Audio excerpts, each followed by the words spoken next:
Praise the Lord. എൻ്റെ പ്രിയരെല്ലാം സന്തോഷമായിരിക്കുന്നല്ലോ. സഭാപ്രസംഗി 10-ാം അധ്യായം അതിൻ്റെ 4-ാം വചനത്തിൽ ഇപ്രകാരം എഴുതിയിരിക്കുന്നു: നിങ്ങളുടെ അധിപതിയുടെ കോപം നിങ്ങളുടെ നേരെ പൊങ്ങുന്നുവെങ്കിൽ നിന്റെ സ്ഥലം വിട്ടുമാറരുത്.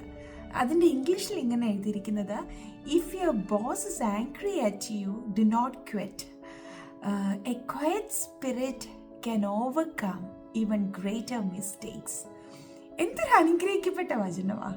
പലപ്പോഴും നമ്മളുടെ ബോസ്, നമ്മളുടെ ലീഡർ, നമ്മളുടെ മീതെ ഇരിക്കുന്ന വ്യക്തി, അത് ഓഫീസിലാണെങ്കിലും ബിസിനസ്സിലാണെങ്കിലും നിങ്ങളുടെ സ്കൂളുകളിലോ കോളേജുകളിലോ എവിടെയാണെങ്കിലും നിങ്ങളുടെ മീതെയുള്ള അധികാരി കോപിക്കുന്നുവെങ്കിൽ, അല്ലെങ്കിൽ നിങ്ങളോട് ഇറിറ്റേറ്റഡായി സംസാരിക്കുന്നുവെങ്കിൽ, അത് എന്നോടാണെങ്കിലും നമുക്ക് പെട്ടെന്ന് ഭാരം വരുമല്ലേ. ആദ്യം നമ്മൾ ചിന്തിക്കുന്നത് എന്താ? ഇവിടെ വിട്ടുപോയേക്കാം, ഇനിയും കണ്ടിന്യൂ ചെയ്യണ്ട, ഇനിയും എനിക്ക് സാധിക്കത്തില്ല, അങ്ങനല്ലേ?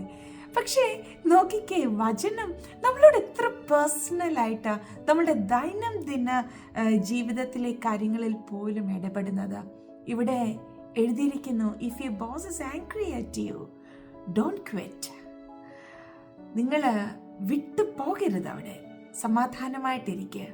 അവിടെ ഇങ്ങനെ എഴുതിയിരിക്കുന്നു: ശാന്തമായ ഒരു മനസ്സ്, ക്ഷമയോട് കൂടെ നിങ്ങൾ നിൽക്കുന്നുവെങ്കിൽ എത്ര വലിയ പ്രശ്നങ്ങളെയും ശാന്തമാക്കുവാൻ സാധിക്കും.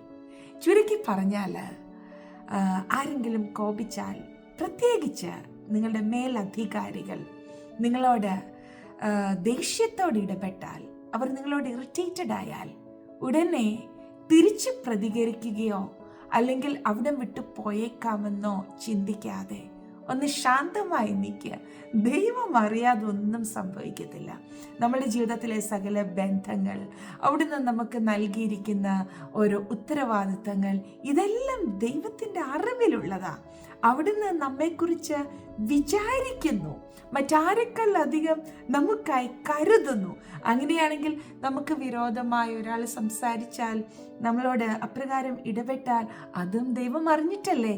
കർത്താവ് നമ്മളോട് എന്താ പറയുന്നത്? പരിശുദ്ധാത്മാവ് നമ്മളെ എപ്രകാരം പരിശീലിപ്പിക്കുന്നത്? ഇവിടെ പറഞ്ഞിരിക്കുന്നു: ശാന്തമായിരിക്കുക, ശാന്തമായിരിക്കുക. പെട്ടെന്ന് ഒരു തീരുമാനമെടുക്കാതെ. അപ്രകാരമുള്ള ഏതെങ്കിലും സാഹചര്യത്തിലൂടെ എൻ്റെ പ്രിയപ്പെട്ടവർ ആരെങ്കിലും കടന്നു പോകുന്നെങ്കിൽ, don't make a sudden decision. പെട്ടെന്നൊരു തീരുമാനം എടുക്കാതെ നിങ്ങളൊന്ന് ശാന്തമായിട്ടിരിക്കുക. ഇതിൻ്റെ പിന്നിലും ദൈവത്തിൻ്റെ ഒരു പദ്ധതി വെളിപ്പെടുവാനുണ്ട്. മനസ്സിനെ ശാന്തമാക്കി ദൈവസന്നിധിയിൽ പ്രാർത്ഥിക്കുക. വചനം അല്പസമയം ധ്യാനിക്കുക. പരിശുദ്ധാത്മാവ് നിങ്ങളോട് ഇടപെടും. പ്രാർത്ഥിക്കുക. പരിശുദ്ധ പിതാവേ, അങ്ങ് ഞങ്ങളോട് സംസാരിച്ചതിനായി സ്തോത്രം. പലപ്പോഴും ഞങ്ങളുടെ ജീവിതത്തിൽ മറ്റാരെങ്കിലും ദേഷ്യപ്പെടുന്ന സാഹചര്യങ്ങളോ ഞങ്ങളോട് ഭാരമായി ഇടപെടുന്ന സാഹചര്യങ്ങളോ ഒക്കെ ഉണ്ടാകുമ്പോൾ പെട്ടെന്ന് ഞങ്ങൾ തീരുമാനങ്ങൾ എടുക്കുന്നു. അവിടെ വിട്ടു പോകുവാനോ അങ്ങനെ പല തീരുമാനങ്ങളും ഫാസ്റ്റായിട്ട് ഞങ്ങൾ എടുത്ത സാഹചര്യങ്ങളുണ്ട്. അപ്പം ക്ഷമിക്കണമേ. ഇന്ന് ഞങ്ങളോട് ഈ വചനത്തിലൂടെ സംസാരിച്ചതിനായി സ്തോത്രം. എപ്പോഴും ക്ഷമയോടെ ശാന്തമായിരിക്കാൻ ഒരു പ്രത്യേക കൃപ, അഭിഷേകം ഞങ്ങളുടെ ഓരോരുത്തരുടെ മേലും അവിടുന്ന് പകരണമേ. ഞങ്ങൾ അങ്ങേ സ്നേഹിക്കുന്ന കർത്താവേ, ഞങ്ങളെ ഇത്ര ശ്രേഷ്ഠമായി ഓരോ ദിവസവും നയിക്കുന്നതിന് നന്ദി പറയുന്നപ്പ. ഞാൻ എൻ്റെ പ്രിയരെ എല്ലാം ബ്ലെസ് ചെയ്യുന്നു.